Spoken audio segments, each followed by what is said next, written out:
one of the things I was thinking about yesterday is that, a lot of people, they'll use a vowel sound. Just as an example, I don't know what you'd use, but for F sharp, maybe you'd say wah or weir. It has a certain quality to it. So if I were to play the F sharp, I'll do that in a minute, you might be able to hear a particular sound similar to a vocal sound. But, the issue with that is how are you going to be able to identify pitches when you have a singer? Because now they're singing actual vowels. So there has to be something more to these pitches than a simple vowel sound that we can imitate. But I do think there is some value in that because maybe it's a way to help you remember the actual notes. And as somebody who does not have perfect pitch, I can't really talk. So what I want to try and do today is I realized as I was kind of listening to C, D, and E, I can very clearly hear a difference, but I can't remember the difference. I started to create sort of like these little mental images, almost like shapes in my mind, where C has a particular shape, D has a little bit of a shape, and so does E. And so, what I want to do today is I'm still going to practice with just C, D, and E in the middle of the register, but I'm going to take my time and try and draw an actual picture that helps to identify them easily. So something visual so that I can associate that visual with the note. And then we'll see if this helps me get any closer. So I'm going to share my audio with you here so that you can hear my piano. And first, I'm just going to go ahead and listen for C.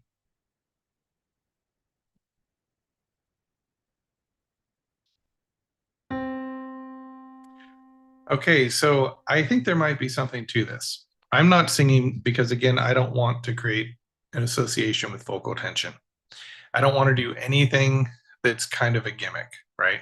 Because you can absolutely learn to get very close to a pitch simply by feeling where it is in your forehead, your voice, and you can use vocal tension. What happens though is for singers to use vocal tension, maybe the highest note they sing is how they identify a B flat, for example. But then their range increases, and now the highest note they can sing is a B natural. And so all of a sudden now their B flats become B naturals. So vocal tension can change. We're looking for something a little more consistent. So every time I play a note on the piano or any other instrument, I'm hearing a little bit of that quality. So what I'm going to do is I'm just going to play the C, and you can listen along too, and try and create something very simple, like an image. What comes to your mind when you hear this note?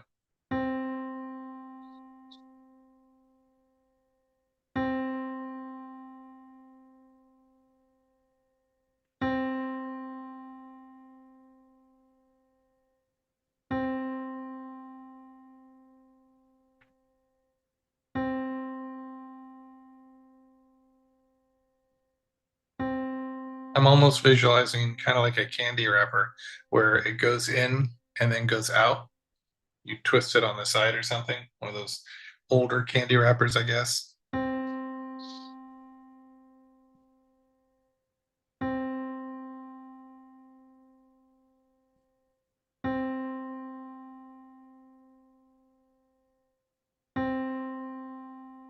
Okay, now I'm not sure, so I'm going to compare it to D.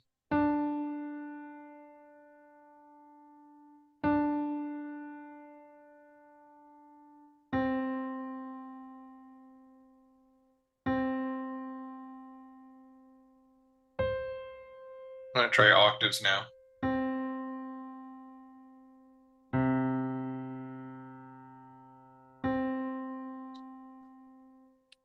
Make sure I shared my sound with you, because that would be unfortunate if I did not.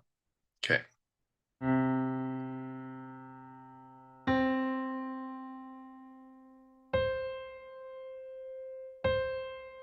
Okay, that one gives me a more clear image of what I'm hearing down here.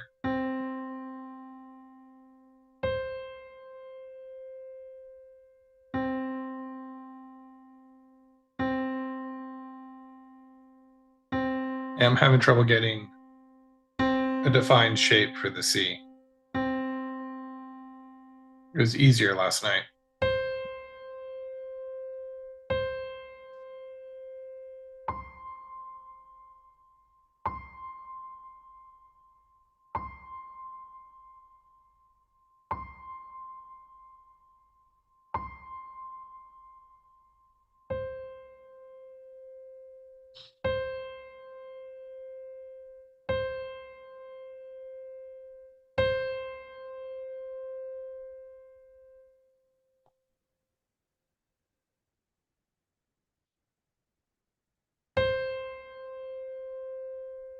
So what I'm doing now is I'm actually drawing this, and I'll show you my drawings at the end.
Okay, so these are not, I am no artist, but I'm going to go ahead and try and share with you what I have here. And I'm going to refine these because I'm not really happy with these, but for the purpose of illustration today, this is going to have to do.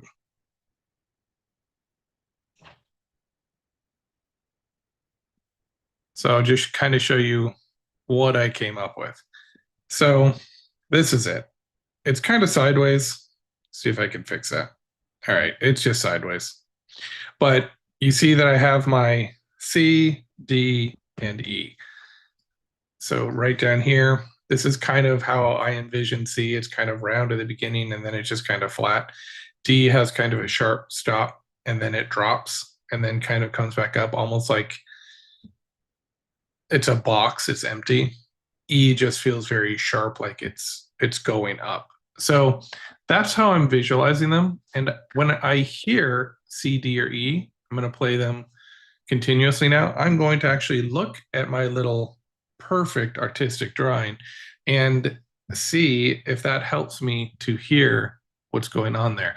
And I may refine them a bit over the next few days, but for now, we're focused on C, D, and E, and this is kind of what I've come up with. So we're going to go back to the piano now.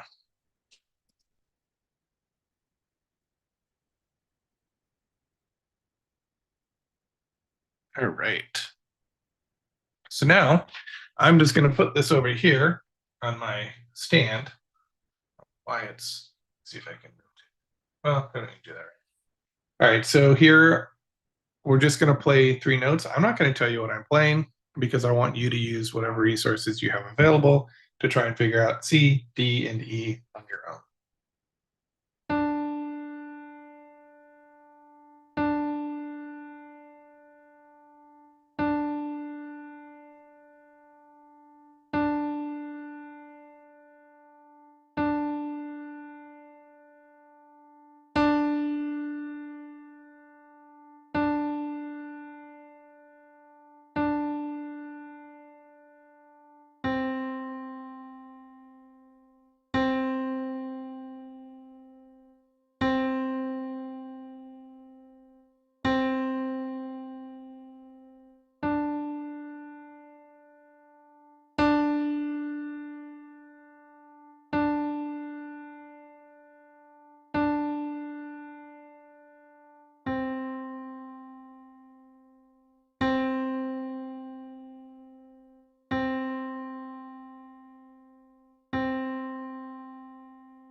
Now I'm going to do something to compare all the notes diatonically. Just going to do what I'm calling this dipping exercise. So we're just going to go up the diatonic scale and come back down. And what we're doing is we're comparing every note to C right now.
Okay, so that's all that we really have to do today. And again, this is all new to me. This is all very experimental. So Yuri's going in and putting in different notes here. So this is all very new to me. I'm just playing around with this. This is not something that I ever plan to teach or do anything like that. This is just me, because I teach relative pitch here, I want to know whether or not perfect pitch can be easily developed, because everybody always says it's easy, it's easy, it's easy. You just have to listen. And of course, this is very anecdotal. It's just me. But if you're going along with this as well, and you see a result that I don't see, well, then we have more information to go off. And we can start to say, actually, maybe it can be developed and maybe it is easy for some people, which has been my experience with the university. Certain students would develop it. Most of them wouldn't. 75% won't. So I've always been curious what would happen if I actually put some effort into this and I tried to really develop it on my own. And so that's what we're doing right here. One of the things that I have been doing, and it's going to be part of the Wednesday session, I'm actually going to give you something you can download. And download, or maybe I'll put it on YouTube. I'm not exactly sure how it's going to work, how to do the simplest way possible here, but it's going to be a little bit of an immersion exercise, and the notes are going to be somewhat hidden, so you have to listen for them, but you'll see how it works. You can listen to it as you're meditating, studying, doing something else, working around the house. But the idea here is that you listen to it kind of passively in the background and see if anything changes for you. Because what I have noticed is when I'm doing something similar, listening to this file that you're going to get tomorrow, what ends up happening is I do start to hear the colors between the notes much more clearly. And the shapes I drew today, they're not exactly accurate. They're not what I'm seeing, but it's close. And the thing about it is, like, I only really know how to draw them when I'm hearing them and when I'm hearing them clearly. And I only hear them clearly after I've been listening to these notes for 10, 15, 20 minutes. So what I'm doing in here are little experiments that we can do quickly, but then there's always additional practice after the fact. So I want to talk about that, and I want to give you that file, and we'll see how you develop. Maybe you'll develop perfect pitch, and then great. It's one more tool in your arsenal. If nothing else, though, these exercises will help you to open up your ear and to hear things more easily. Which brings me to the relative pitch course just a little bit, the flawless ear training course. I'm actually going to do a video talking about some of the things that some of you are experiencing difficulties with, some of you might have doubts with. So you can stay tuned for that. Just make sure you subscribe. Hopefully you get updates if you do that. And we'll go into how I think you should do relative pitch, because the thing is, there are a lot of ear training programs out there. And so I wanted to take a very different approach. In the university, I always felt like, okay, we have to teach so much in semester 1, semester 2, semester 3, semester 4. And because of that, we couldn't just go at a slow pace. We couldn't just let the ear naturally and slowly build on itself. I mean, if you think about how long it actually takes a child to learn to speak, it's years, you know? And they slowly start adding more and more information. And they're at a stage where they're like sponges. They can pick up just about everything. So as an adult, I think you can develop an ear pretty quickly that's just not going to serve you in the practical world, because you've never taken kind of that step-by-step approach.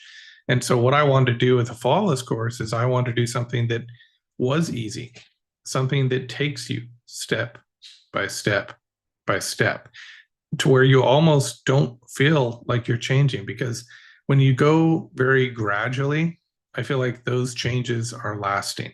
And there isn't a course like that out there. So I said, hey, you know what? I'm not just going to do what everybody else is doing. If I'm going to do something, I'm going to do something different, and I'm going to do something expansive. And that's what you ended up with a flawless course. So I'm going to talk more about that. It's going to be kind of like a question and answer session where I'm going to compile all these questions I've been receiving over the past couple of years, and I'm just going to answer them. All right, so look forward to that. And then tomorrow I will see you. We will do another little short perfect pitch session like this in the morning, and then, or maybe in the afternoon, just depends on when I get to it. But at 1:30 Pacific Standard Time, you will get a new video that's the practice session based on my work this week. I'm actually going to record it today. So I will see you then, and let me know how you're doing. Let me know if you're seeing anything positive. It's been 10 days now. I would expect something that was easy, you would all of a sudden be able to start hearing something. So maybe it's not as easy as we think. All right, I will see you later.